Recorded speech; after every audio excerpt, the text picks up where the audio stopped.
Good night time. A1. Welcome back to another top 10. This is the top 10 TV shows I grew up with. Now, some of the shows may be now or maybe not feel to some people. If you guys remember these TV shows, I'm happy for you guys. If you guys don't know TV shows, well, I recommend checking them out. So, let's get started. But before we start, we got one honorable mention I gotta put on this list. That series is Invader Zim. You probably ask yourself, what is Invader Zim? Invader Zim is about a TV show about an alien who is thought to be really weak to everyone. Unfortunately, he gets into Earth so his friends can't remember his species names. But he gets into Earth so his species can get rid of him. And he wants to conquer Earth, but he can't do it because there's one character on the show that has actually been causing problems for his plans. His name is Dib. I'll put a picture of him on my screen. Dib has a problem with them actually being, because in the first episode he does say, am I the only one who does not notice the aliens sitting in class? Well, that's what I thought. A little strange at first. But I have to say, Zim does have some problems in conquering the world. That's why Zim is my honorable mention. My next, on with my list, number 10. My number 10 spot comes from a show I actually grew up with.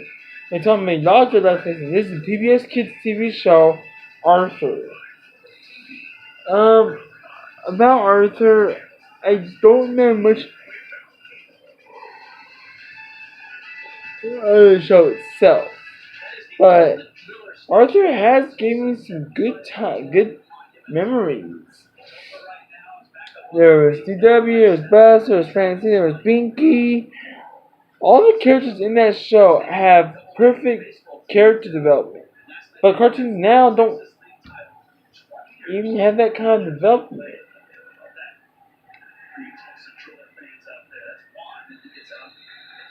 But aside from that, Arthur is pretty good. The show has some good quality and good combinations, but I think just because it has good quality and combinations doesn't mean that it's bad. I mean, it's a children's show that taught kids some life lessons, so I do think that, I just honestly think that it's a good show. No show has ever taught me as much as Arthur did. Except for Sesame Street, but that's gonna be for a different list. Just saying. And that's why Arthur takes my spot at number 10. Number 9. This one, what can I say about this one? This one, it didn't really teach me anything, but it kind of what got me into horror in the first place. So my number 9 choice, the show I grew up with every Halloween month, is Goosebumps, based on a book by R.L. Stine. Now, I have read one R.L. Stine book, which is The Haunted Mask. I have read that one. Yeah, I read that one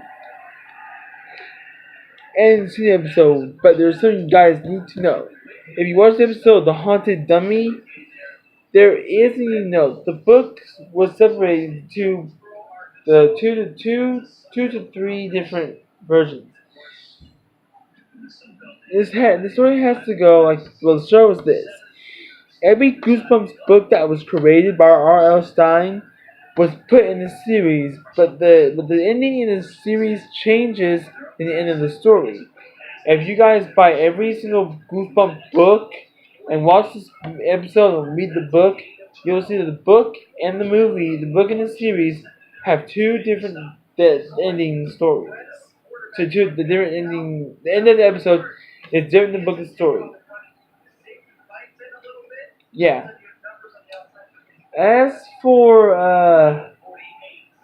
the wolf at Beaver Swamp, I'll tell you that. But I'll tell you about that one because I heard blame it on George talk about that one. The episode starts out with a sister and brother who went to moved to a cabin in the woods near Beaver Swamp, so their parents can do some experiments against the animals in Beaver Swamp. Now, so this boy and his sister go around having fun, but this boy meets a werewolf at Beaver Swamp, who's a boy right now. Later on, the brother discovers that he's a werewolf, but he doesn't really mind that, which is kind of strange and larger. Anyway, aside from that, he does. He seems to be okay later on until it gets dark. He goes outside, sees the moon, and starts howling it, knowing that he has become the new werewolf of Beaver Swamp. Unfortunately, in the book it's told different. At the end, him and Jacob, I think his name was, or Jason, I can't remember his name, but him and the other werewolf go off into the woods and become wolves together at night. But yeah, you can see why the story in the series, in the episode, and the book is way different. Anyway, that's why Goosebumps takes my spot at number 9. Number 8. Sorry, my fingers are letting a little cramp. I haven't felt good today. Anywho, yeah. Number 8 is a show that my mom hated, but I loved watching. And that series was Johnny Bravo. Yeah, Johnny Bravo. For Johnny Bravo, his show wasn't really didn't teach kids anything. All it was just fun for some people. And you guys know Seth MacFarlane, who wrote Family Guy. He also written episodes for Johnny Bravo, which I never knew. I mean, he was Seth MacFarlane is the youngest person to ever write a cartoon.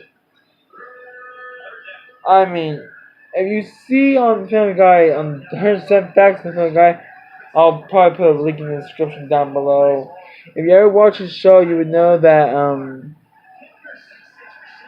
you'd probably figure out that he has some, problems. But yeah, John Bravo, he's a 40-year-old eccentric pop star, muscled up wannabe who talks sort of like Elvis. Because every time he moves, he does this sound. Every time he moves, so does that little what do you call it? Movement animation. I mean, I like the show because it was like this one episode where he talks to this one girl about you have this guy that he pulls his heart from his chest and from through his chest. I'll be heart, little sister, but now, then I'm heartbreaker. He takes this girl and kisses her now, and then he kisses one woman. He takes him and he falls into the gator pit. He's like, let go of me, you son of a handbag. And he just takes him on. If you always don't reference other men, check out the series and see how well. Because you think of the muscles he has and the Elvis impersonation, you think he would have no problem with the ladies. Well, you're wrong. Even though he does, he has a lot of problems getting the ladies. Trust me, I should know I have problems with ladies too. When I say that, I mean I have problems keeping girls. Somewhat. But that's not what this is about. Anyway, yeah. That's why Johnny Bravo takes my spot at number 8. Yeah, number 7. This TV show was on for a while, but it was actually, this show came on back at the time, sorry, sometimes. But this show was came on around the time I was in middle school. and that show is Total Drama Island, or as people know it call it now, TD. Now, I know there's this new Total Drama called Total Drama Rama. I'm not gonna watch that. I can't watch it, don't want to, I never will. But aside from that, Total Drama Island has to be the best series ever. I mean, every song on the show came out, always sing the song, I wanna be famous. That song got me pumped up for the entire series. It's in every single series. The song I Wanna Be Famous is in every Total Drama franchise series. Like, Total Drama Action, Total Drama World Tour, Total Drama Revenge the Island. Oh my goodness. Revenge the Island, that one's a little creepier. You guys watch Total Drama Revenge the Island on Netflix, you'll know what I mean. Anywho, continuing on. Total Drama Island, my favorite character has to be Owen, because he's not the brightest character in the show. We also had this bad boy humor for Juvie for 3 years. His name was Duncan. I'll put a picture of Duncan on my feed on screen. But Owen, the big guy, he was like me. He's not that bright. But I'm bright, but he's not that smart. He gets himself into these weird situations. He'll eat anything that chef makes. Anything. If you watch the series, if you have seen the series, would you eat anything chef makes by looking at it? I wouldn't do that. That looks disgusting, to say the least. And that's why Total Drama Island takes my spot at number 7. Number 6. This series makes me happy to be alive today. And that series is Ben 10. You guys seen Ben 10? You know what I'm talking about. The storyline is pretty well. I mean, the man of action people who created it actually made Ben 10. If you remember, he has an on choice. He pushes the button and says, "Guys, I'll be right back." I think I have something you guys might recognize from one of the Ben 10 series. Oh, guys, here it is.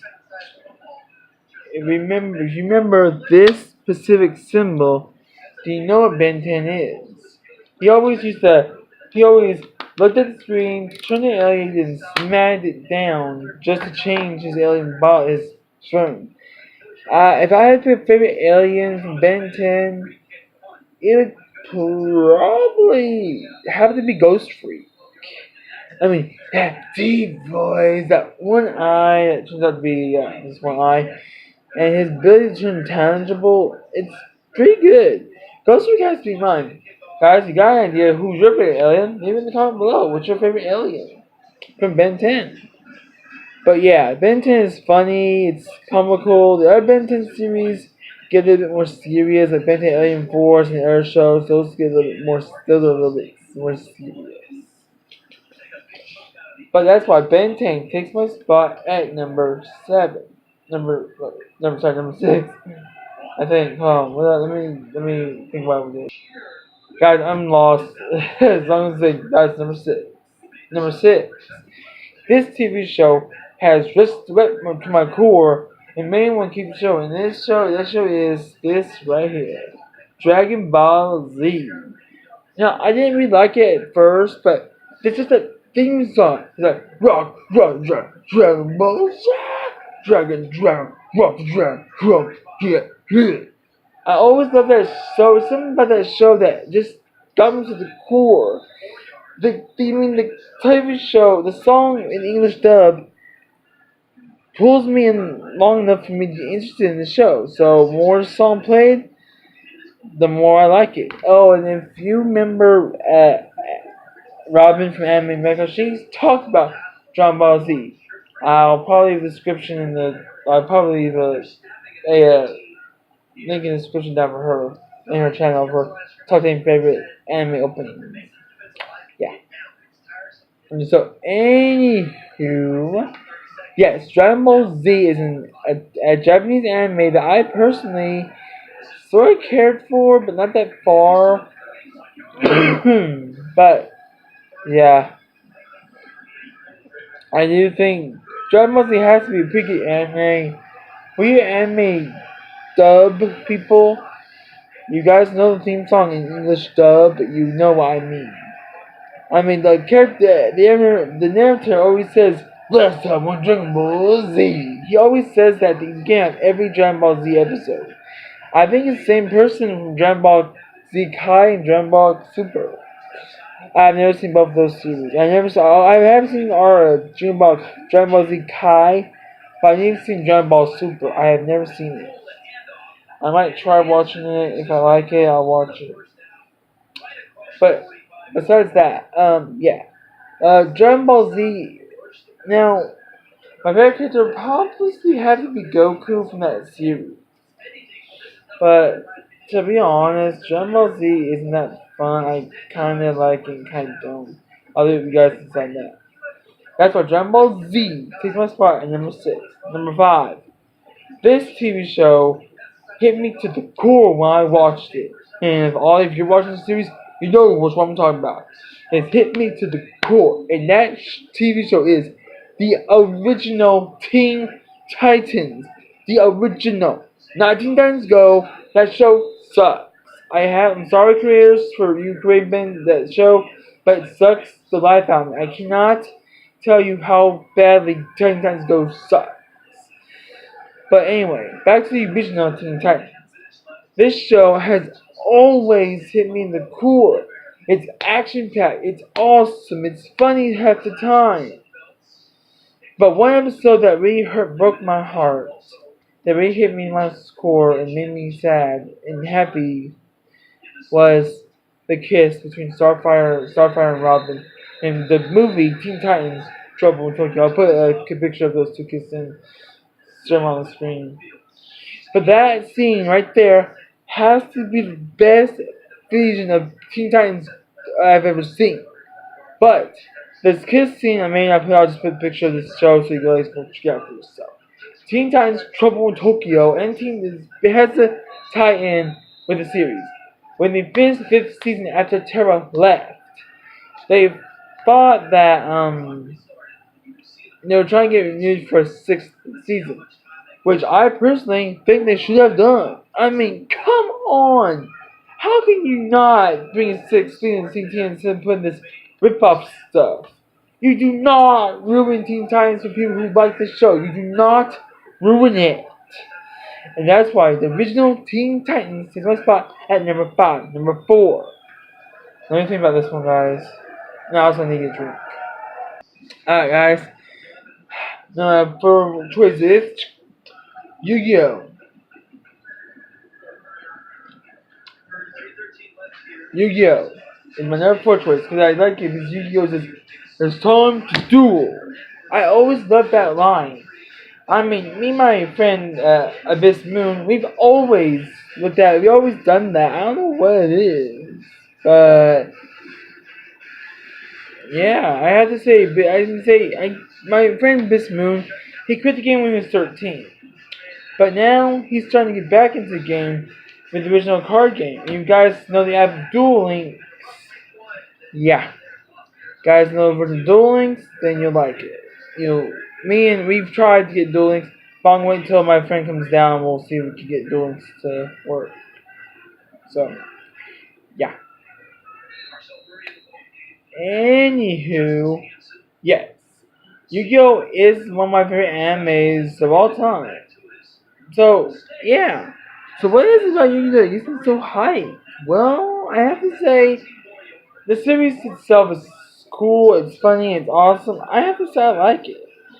It has good storylines, good morals, which means life lessons, and teaches you how not to be a jerk, unlike Kaiba. Everybody else was a jerk. And that's why Yu-Gi-Oh! Takes my spot at, there were some dark themes in it, but I'll get to that on the list, but do my top 10 dark scene anime. That's why Yu-Gi-Oh! Takes my spot at number 4. Number 3. My number 3 choice comes from a TV show that my mom hated me watching, but quite frankly, I didn't care. And that series is Cat Dog. Uh, just give me 1 second. Alright guys, I'm going to show you the theme song, and no, it's not copyright, I'm just going to show you the theme song so you know what Cat Dog is. Sorry. One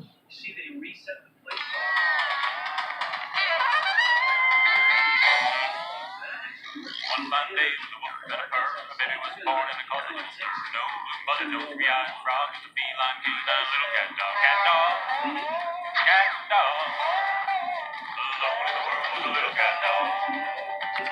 Out on the road, back in town. All got a cat dog down. Gotta rise above and gotta try to get along. Gotta walk together, gotta sing this song. Cat dog. Cat dog. Alone in the world was a little cat dog. Cat dog. Cat dog. Alone in the world was a little cat dog.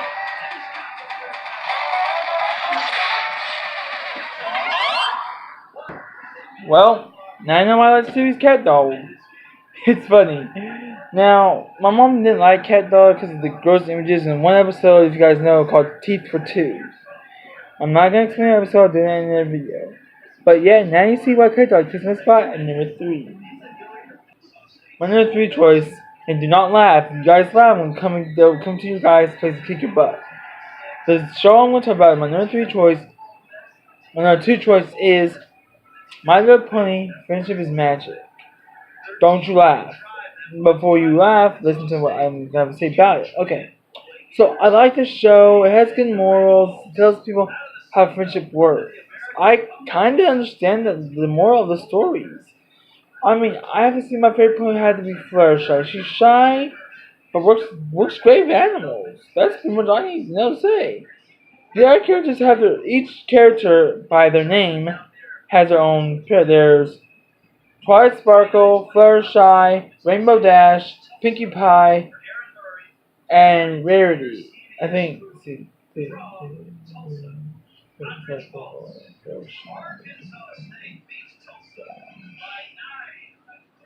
Oh, and Applejack.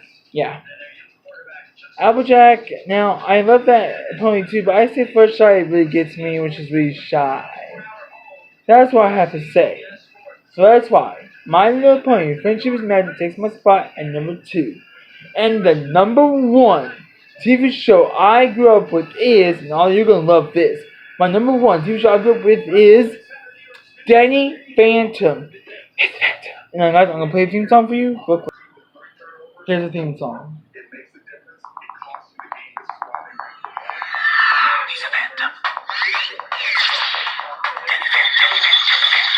Danny Phantom, he was just 14 when his parents built a very strange machine designed to view a world unseen. He's gonna catch a fall disease, Danny Phantom. When it didn't quite work, his folks, they just quit. Then Danny took a look inside of it. It was a great big flash, everything just changed. His molecules got all rearranged. When he first woke up, he realized he had Snow White hair and glowing green eyes. He walked through walls, spear, and fly. He was much more unique than the other guys. Then he knew what he had to do. He had to stop all the ghosts that were coming through. He's here to fight for me and you.